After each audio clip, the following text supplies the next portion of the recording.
I'm here right now in front of a bunch of trees that have changed color.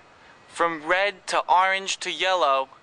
It's the perfect sign of fall. It's also a sign of when Cholent starts entering our kitchens. And boy, have we been getting emails from all of you.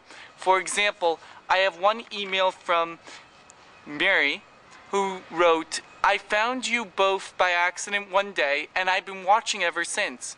I love your recipes and your shows. I converted to Judaism almost 10 years ago and don't have any heirloom recipes, but oi, what a cookbook collection. So I can't tell if things come out right or not. Your shows have helped me so much. What great tutorials for those of us who don't cook often, have never cooked, or have never made these type of recipes. I've been able to blend my heritage and my chosen religion to make some unusual and very interesting holiday celebrations. There are so many recipes I want to try. I made your baked fish and it was very good. I want to try jelly jammies next. Can you help me make cholent? Thanks and keep up the wonderful work you're both doing." And then we have John who writes, "Would you do a video of making cholent? I realize you have to do some editing because it takes so long to make, but I'd love to see your method. Thank you."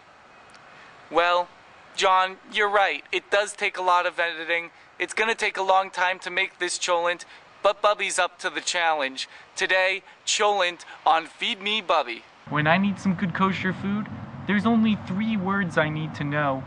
Feed me Bubby.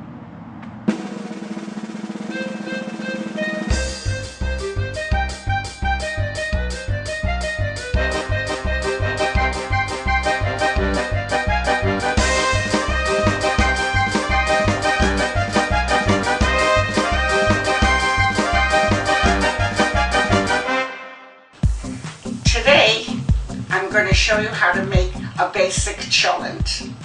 And you'll say, well, what is cholent? Cholent is a slow cooking stew, basically with a heavy type gravy. And it is very tasty and the aroma is very good. And the reason why cholent is so important for the Jewish people is that it was put on the stove Friday afternoon and it stayed on top of the stove the whole day until lunchtime after the Sabbath services, because we're not allowed to cook on the Sabbath. And it consisted and actually all over the world. And today there's gourmet cholent and there's vegetarian cholent and there's sweet cholent and you name it. In other words, if you have a good beef stew recipe, you can make cholent too. Just have it cooked very slowly and simmer practically 10 to 12 hours plus. There are 3 ways that you can make a cholent.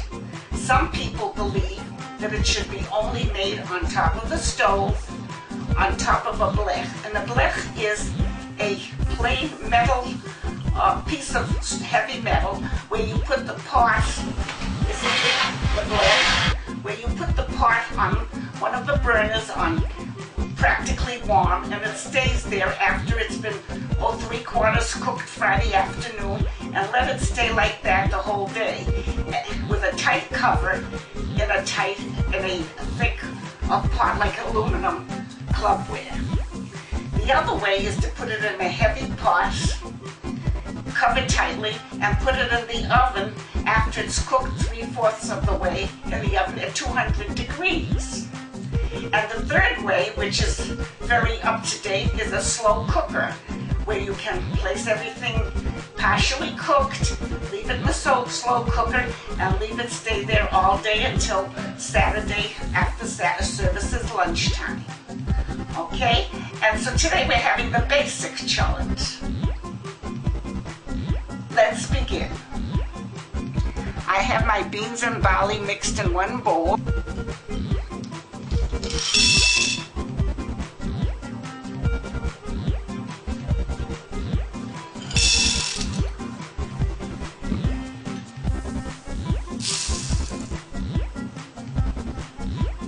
And I'm going to give them a quick rinse to make sure that everything is clean.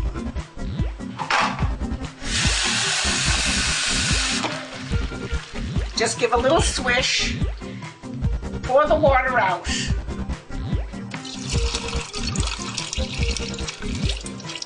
And now I'm ready to put my cholent together for the beginning. I've rinsed my beans and now I'm ready to assemble my cholent. First thing is to take my heavy pot and put on medium-high so that I can saute my onions and the meat. I like to start off with 2 teaspoons of vegetable oil.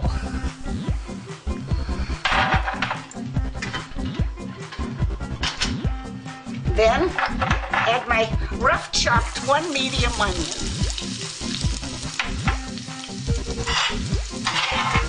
Give it a little stir.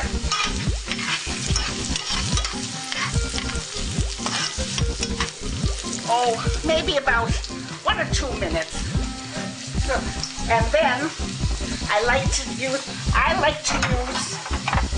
stew beef in chunks. It's a lean meat and you have to cook it a long time. And today everybody's watching the calories and fat. So this way the cholent is a healthy cholent. It has your protein, the beans, and a little bit of meat. Oh, about a pound of beef stew meat. And so let it saute until the meat changes its color.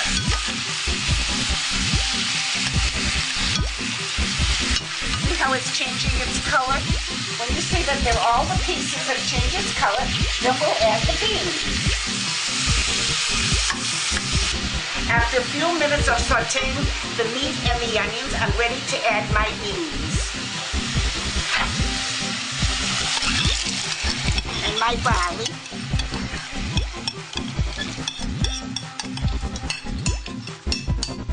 Give it a good stir. And I have to add, maybe 3/4 of a pot of water because the beans are going to expand while cooking. And this is where we have to watch very carefully. I think that's about enough water. Put your burner on high until it comes to a boil. It has come to a full boil. Put the cover on and adjust your heat to low. Put the cover on and let it cook slowly for an hour. And then after the hour, I will add my potatoes and my seasonings. And now it's time for the Yiddish word of the day. Bubbe, what's today's Yiddish word? Well, from today I thought I would give it sort of a phrase. It's sort of a slang phrase, but, I'm a Bubbe. So it's the Yiddish phrase of the day? I would say sort of and the phrase is hakachainik. And it means you talk too much. And sometimes I talk too much. But isn't chinik mean something else? I remember. Literally, it means chop a tea kettle. Chop a tea kettle? Chop up a tea kettle. A tea kettle. But it's a slang phrase and it's used quite often. And it means you hakachainik. You talk too much. So that's like street talk. Hakachainik. Yeah, you talk, you forget when to stop talking, and it's of no great importance. You're hakachainik. Well, I want to hakachainik about something actually right now, about this great thing that's taking place. We're going to be part of a documentary. Well, you'll talk about it, but that's reality. That's happening on PBS. Yeah. And it is called Digital Nation. And it's going to air winter 2010. So we're all really excited that this is going to be coming out. There is a sample video that is available right now on the website for pbsdigitalnation.org. If you want a direct link, if you go onto the press section of our own website, feedmebubbe.com, and you type in the search box PBS, you'll find a direct link where you can actually leave a comment about this clip that is a rough cut right now, but can you believe it? We're going to be part of a documentary. And can I say something? Yeah, say it, please. The comments, make sure you punch in the comments. It brought tears to my eyes. Some of these comments are so, they really touched me deeply. Make sure watch the video, but make sure and read the comments. And the only reason why we were able to do that is thank you to your support. If it wasn't for all of you out there just going and supporting us every step of the way, I mean, naming all this thing, ABC World News, We appreciate it. Wall Street Journal, New York Post. We have a wonderful following, and thank you all. It has given us more courage to try and do more, make more videos. And there is, every day there's a new interview or something new coming up, and I'm surprised. It's really exciting. Thank you. We'll be right back. I'm a blogger, a tweeter, a citizen of Facebook, and a resident of Second Life. My 5-year-old daughter picked up my iPhone as soon as she lost her pacifier. You're going to war for 12 hours. And then at the end of the day, you're at the dinner table talking to your kids about their homework. I don't feel like there's any distinction between the cyber and the real. This is virtual reality. Here we are.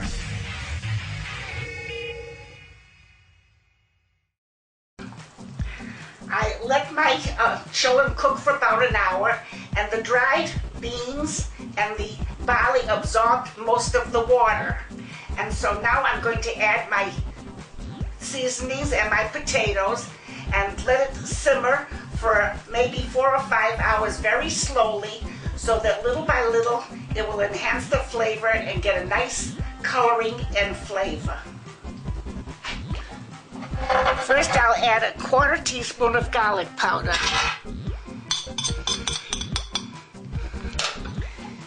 And then I like to add 2 tablespoons of ketchup. That will help for color, and it adds a little flavor as well. And I found that where I'm not using a lot of meat or fatty meat, that I like to use a bouillon cube.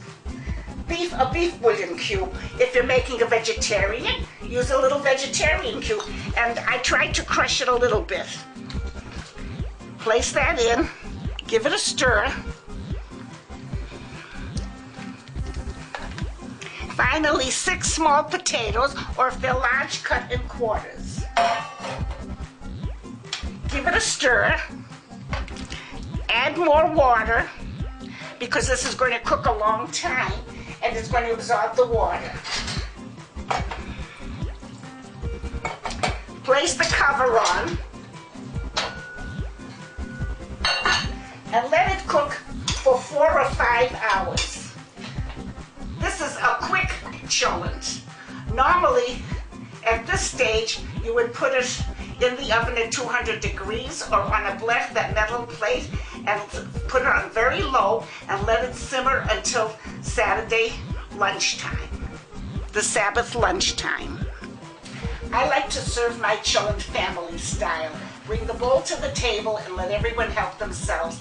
And along with cholent, I find that pickles are a good suggested. Pickles go along with it. And for dessert, I like a fresh fruit and maybe soda or iced tea, because the cholent is a heavy meal. It's an ideal meal for the winter. Oh, I have to tell you a little story that goes along with my cholent. Because every time I serve it, it brings back memories of a story my mother told us. She grew up in a small town in the Ukraine in Russia, and all the family, the aunts and uncles and cousins, lived very close by. And on Saturday, they all went to the synagogue together for services, and they never locked their doors. And as you walk through the street, the aroma of the cholent was coming from every house, and it really built up an appetite. So that after Saturday services, everyone went home.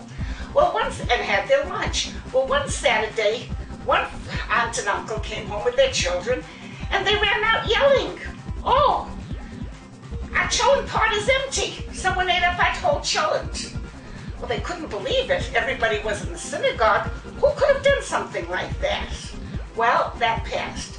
2 weeks later, it happened to another aunt and uncle and family. Oh my!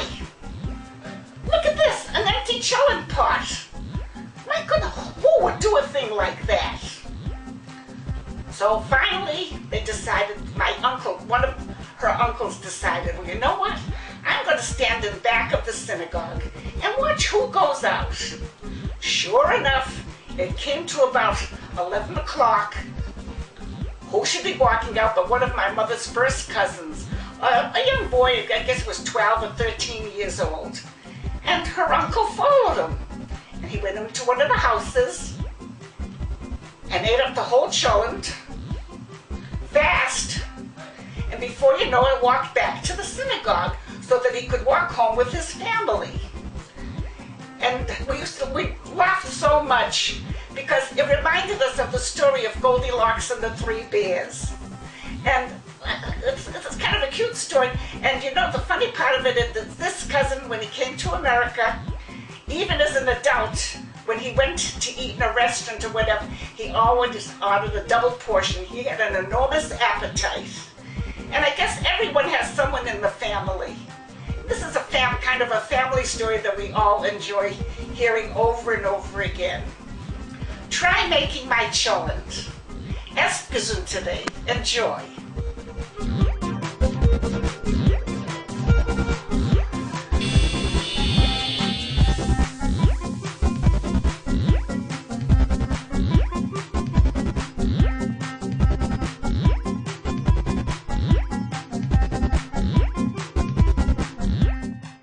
Hi, Bubbe and Aram. This is Bruce from Long Island, and I appreciate all the videos you put out. Thank you very much.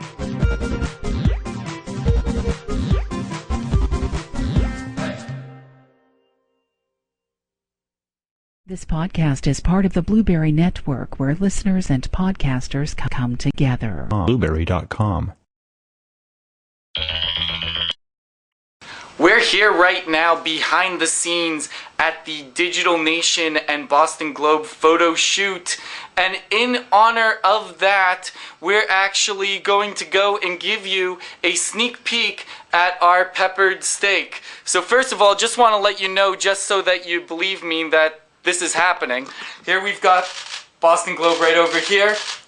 And Bubbe, would you like to go and actually tell us a little bit more about this peppered steak? Give us a little sneak peek.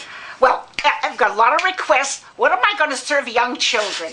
And so this peppered steak is made with ketchup, and everyone likes it. So this is kind of a preview, and the video will have all the details. So here's my peppered steak. See the peppers? I have yellow and red, but you can use any color. The steak, put it over the rice, and you have a delicious meal. Watch for our video with all the details. And make sure to watch Digital Nation. It's coming up on Groundhog's Day. Check your local listings on PBS. I can't wait for the peppered steak. It's coming. Take a look. They're all good. Well, it's because you're in it. So. Oh.